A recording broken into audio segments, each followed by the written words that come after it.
Well, welcome everybody to the JD Power Travel Podcast. I'm Michael Taylor. I'm Managing Director of Travel, Hospitality, and Retail at JD Power. And today we have a very special guest. We have the Chief Service and Customer Service Officer for American Airlines, Alison Taylor. So welcome to the program, Alison Taylor. Thank you, Michael. I really appreciate you asking me on the podcast today. Yeah, and just as a disclaimer, we are not related, so at least maybe we not closely related. So, there's no nepotism on this program that I know of so far. So anyway, well, I thought we'd start off with a topic that is really at the top of everybody's list, which are the mask mandates that are either completely out on the airlines or somewhat out. So if you can give us an idea of where American Airlines is with these mask mandates and what your outlook is on those. Yes, so, after the change that we had, of course, on Monday afternoon, I think, of course, many of our customers were very pleased to be able to remove their masks as well. And so we, of course, then make sure that each airport we're abiding by the local and regional guidelines of that area. So there is a slight change depending on which region of the country that we're talking about. But as you know, in the air, our customers now and our team members, of course, who have been through a lot during this time, are able to remove their masks. But on the ground, we have a few different airports who are still, of course, requiring in that region to have masks, and we respect that. Yeah, I think that my home airports, which are the New York area airports, still have a mask mandate going. So hopefully that'll be rolled back as well. So, obviously the topic that's been on the top of everybody's mind in the travel segment for the last 2-3 years, of course, has been COVID. And I always wonder if you could just give us a little bit of the highlights of what happened at American Airlines during COVID. What were the things that stick out in your mind the last couple of years as this pandemic rolled around the world? And then what's happening as we're coming out of it? What was the mood like at first at American Airlines when COVID first started ramping up in March of 2020? Well, of course, our reaction to anything like this is to make sure that we put the health, safety, well-being of our team and customers first, because this was really what we were spending all our time talking about. How can we look after our team and our customers during a pandemic? And then, of course, at the beginning in 2020, as it did get worse and worse, of course, then we wanted to make sure that we had programs in place that we could communicate to our team and our customers. And we put together Clean Commitment. And that Clean Commitment was everything from the mask mandate to making sure we had a hand-free check-in. We changed our kiosks literally within a couple of weeks to be hand-free, and you could print your boarding pass and also, of course, your baggage items and place them on yourself. So we really made sure that we were looking after, first and foremost, the health and well-being and safety. And I think that went a long way with everyone. We even employed, of course, and worked with the Vanderbilt University Medical Center to make sure that we had contracted with a chief epidemiologist to make sure that we understood the science and that we were explaining the science to our team members and customers. Then, of course, we worked with Airbus and Boeing as well, just on the HEPA filters, and to communicate that, whether it's to our travel agents or whether it's to the end consumer, so they understood that those HEPA filters meant that it was like being in an operating theatre with the amount of time that, of course, oxygen was being circulated, air was being circulated in the cabin, and how safe they were once they had their mask on to fly. And this took, of course, a lot of time and effort to make sure that everyone understood these messages. Also, of course, we wanted to make it easier for people to just feel confident in flying. So we did work with Verifly and developed an app which all of our One World partners also adopted. And I don't know if you've used it, Michael, but it's very easy because it allows you to download all the local requirements of a country you may be traveling to or a region in North America you may be traveling to, and then gives you a big green tick when you have everything ready to go for travel. So that really instilled confidence in our travelers and also for our check-in team members and our gate agents, because you could show them your phone. It had a big green tick from Verify, and we knew that all government requirements and protocols for testing had been met. And that really made the journey much easier as well. Well, I'm glad to hear that because I'm flying American to Glasgow in June, so I will be taking advantage of that for certain. So, and please do, Michael. I will, because I am a little bit worried about all the things I have to do coming and going on my trip to Scotland. So, what are some of the things that you brought back, say, in the last couple of months or so? What if someone's going to be flying American in the next week or two, and they flew 3-4 months ago? What are some of the new things that they're going to see on the aircraft or in the service on American Airlines? Well, it was great news. We just recently reintroduced alcohol into the main cabin, and that was very good timing, of course, with the mask mandate being lifted in the air. Also, we've brought back all of our lounges and flagship lounges and dining. In fact, as you know, we've got 45 Admirals Club globally. And also, we have 5 flagship lounges and dining, and all of them now are up and operating and really busy.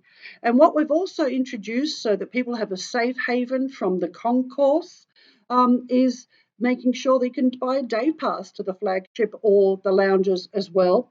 And that is new. We've introduced new menus and wines also on all of our flights because we've now partnered with James Beard Foundation and also have a far more diverse vendor selection for our wines, for our food and beverages, etc. So I think as people come back to travel, they're going to be very pleasantly surprised to see that not only do we have new kiosks, great ways to self-service and have check-in that are hands-free, but that actually we're also introducing all of our lounges and on-the-ground facilities, and they're all open, both internationally and domestically, and also that everything has returned in the air for food and beverage.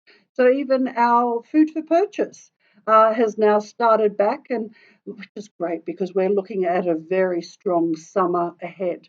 Some of the highest load factors we've ever experienced.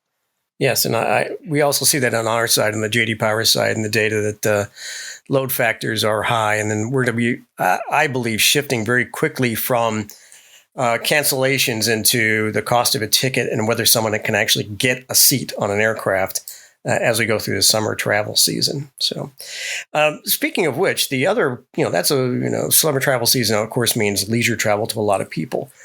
But another topic that JD Power has been tracking, along with the U.S. Travel Association and Oxford Economics, is the outlook for business travel, which, of course, would affect an industry which you come from. I believe you come from the hotel side of the travel industry before you arrived at American Airlines. I do, Michael. Yeah. Yes. In fact, I believe you lived in Stamford, Connecticut, which is where I live. So, exactly. I went to I was at Starwood Hotels and Resorts for 29 years in 8 different countries.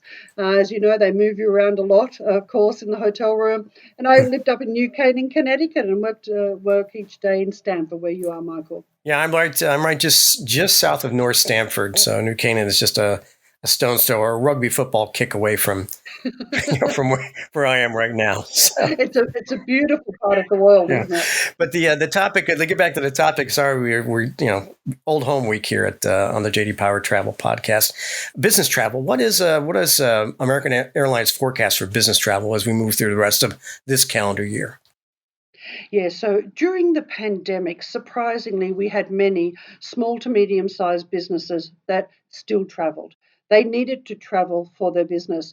In fact, we wanted to thank them for that. So our CEO, Robert Isom, and myself even rang all the top SME travelers during the pandemic to thank them for, staying with us and being loyal during such a, difficult time. What we've seen in the last month and a half is that our top global complex corporate accounts have started returning. In fact, we have 7 of them in our top 10 who have already got more forward bookings in 2022 than they had in 2019 prior to the pandemic with us. Now, the travel looks different, Michael. It's on different days. Sometimes it's blended as well with some leisure extensions. And of course, many of them are going from their home perhaps to a hotel, not back to their headquarters. So it does vary and looks a little different compared to 2019 routes that they may have traditionally travelled, but certainly they are back on the road, and we've stayed very close with them throughout the pandemic. And our corporate customer advisory board, which has our top 70 corporate customers on it, we met with in Miami many months ago, and they all felt that even without their offices opening in many cases, they would be back to travel, especially on the sales side. Yeah, and listeners to this podcast have heard us talk about this before, that it has been the small business person, the 1, 2, 3, 5-man shop that was traveling during the pandemic. And it was the large corporations that were really being held back. And I would imagine that's because large corporations have more lawyers than the small companies. So they have risk management teams. Exactly, yes. They have a travel management program. Yeah, and full disclosure, JD Power was one of those that had some lawyers that said, no, we're not going anywhere. So, but that is changing, thankfully, very much. Thankfully, yes, hopefully. It is changing. Yeah. And it's changing even while they look after their well-being. So it's not that they've just said, go back on the road as you were before. Many of them putting great programs in place to communicate with their travellers and make sure they're feeling good on the road. Okay.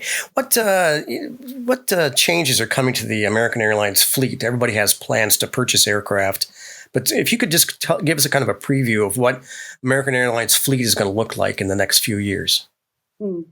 Look, I know you're aware. I wonder if your listeners are, that we actually invested $24 billion in new aircraft from 2013. So we've been very fortunate to have most of those arrive.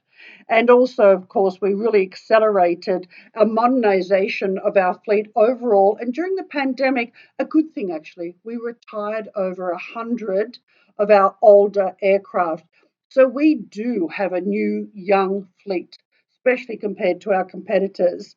And so our fleets will continue to grow as we have, of course, the XLRs and 787-9s join as well. And of course, we did one of the largest retrofits just recently with 400 aircraft. And you would have seen those, 321 Neos as well. So, we're in really good shape. So, what we've been focusing on is making sure that our interiors and our on the ground experience are matching, and that we have got great premium product in the air, and we have best in class Wi Fi. Our Wi Fi, we have more aircraft with Wi Fi than anyone else. And actually, it's working really well for us. And we've really been focusing as well on making sure, as I mentioned before, our food and beverage options are diverse, and also that we've got great IFE. In fact, during the pandemic, we added the American Black Film Festival channel. We've added a whole lifestyle channel to IFE, and of course, a clean commitment channel to our IFE as well. So we have a young fleet, which is also great, of course, for sustainability. When you think about some of the older aircrafts like the MD-80, they emit up to 40% more carbon emissions, which was a big reason we wanted to retire them. Yeah. And also listeners to this podcast have also heard us say quite often, that's the interior of the aircraft that makes the biggest difference to the flying public. So many airlines, quote that they have such a young fleet, and that's the airframe itself. And the passenger doesn't really care too much about the airframe or the age of the airframe. It really, that person really cares about whether the seats are in good repair and the bathroom is also in good repair and clean. So congratulations to American Airlines for having that focus. Yeah, thank you. And the overhead bins, the larger overhead bins have been a real hit, because as you know, people can get a little anxious to make sure that their carry-on luggage is accommodated, and we've been able to accommodate that with the larger overhead bins as well. Yeah, and I'll say credit to the airlines. Replacing an overhead bin in an aircraft is no easy proposition. That's That is right. actually it sounds like, it's like, I'm going to put new closet doors, in my house. No, no, no. There's a lot of wiring and infrastructure behind those and above those bins. So putting those little, what we call pillow bins, because you hit your head on them because they come so low.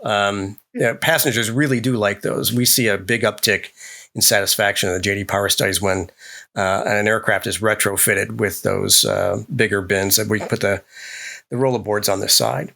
And when you think that, the software, like exactly what you were saying, overhead bins, but also the software within the cabin, we've been able to adapt 85% of our mainline aircraft software. And you think that, that's amazing. And that really also assists with, saving gallons of fuel, frankly. Just as a suggestion, I'd have some exploded views of what it looks like in the fuselage, because there's a lot of stuff in that fuselage. And I don't think passengers really realize that. So you are spot on, Michael. Once you see all the workings of the interiors of the aircraft, that's when you know what a complex business it is. It is very complex. So I thought we'd end, with what American Airlines is doing with their current loyalty program and what's next for your loyalty programs and how you're treating your loyal flyers. Yes, well, we have the largest loyalty program possibly in the world, certainly within the travel industry. And so this is incredibly important for us. And these are our most loyal customers. And so during the pandemic, we were able to introduce our Advantage program to newer customers, perhaps who had not normally flown with us. And that was great. And we also were able to take a deep dive into what's new, what's next with the loyalty program. So what we've done is we've tied it much closer to our co-brand cards so that we can reward our customers for their spend on a co-brand card to help them reach status and earn miles and points. And I think it's been really well received. I get a lot of letters, as you would expect, Michael, as Chief Customer Officer. And I've got to say those with Advantage have been overwhelmingly positive. And so we've also made it simpler to understand the program. We had a lot of ifs, buts, and maybes embedded into how you earn status. And a lot of it wasn't perhaps as transparent as it should have been. So we've simplified it. We've extended how you can earn status through our co-brand cards. And we've also made sure that we've worked really closely to extend the Advantage program to new and exciting customer bases internationally and domestically, because we really want this to grow. So now also we've just made it so it's one qualifying Advantage mile equals one loyalty point. Before, we used to talk about elite qualifying miles, unique qualifying miles. So we've made it simpler, easier, and also, of course, on aa.com and on our app, you're able to clearly see what you've earned through your loyalty to American Airlines and how you can get to your status. So, Michael, I hope you're an Advantage member. I am. Indeed, I am. I won't say my number. I actually have my number memorized for American Airlines. I love that. Yeah, I don't even have to look it up. I actually know what it is. Right. But I will say that in our J.D. Power research, when we've looked at loyalty programs, one of the key factors is understanding how it works. Yes. And the simpler you can make it, the greater satisfaction, the greater usage that the loyalty club member has. So that's kudos again to American Airlines for simplifying that and that being a key factor in satisfaction. Well, I think that about does it. Alison, it's been wonderful. Thank you very much for being our guest on our podcast. Oh, Michael, thank you for asking me. And we've got so much ahead of us. And I hope all of the listeners get out and enjoy the world over the summer break. And just thanks again, Michael. You're quite welcome. I can tell you there's a lot of pent-up demand for travel. Well, thanks again for listening to this edition of the J.D. Power Travel Podcast. If you'd like to learn more about J.D. Power, you can go to jdpower.com, click on the upper right-hand corner, hit business, and scroll down to travel. And you'll see everything that we're doing in the travel, hospitality, and retail section of J.D. Power. And once again, thank you for listening.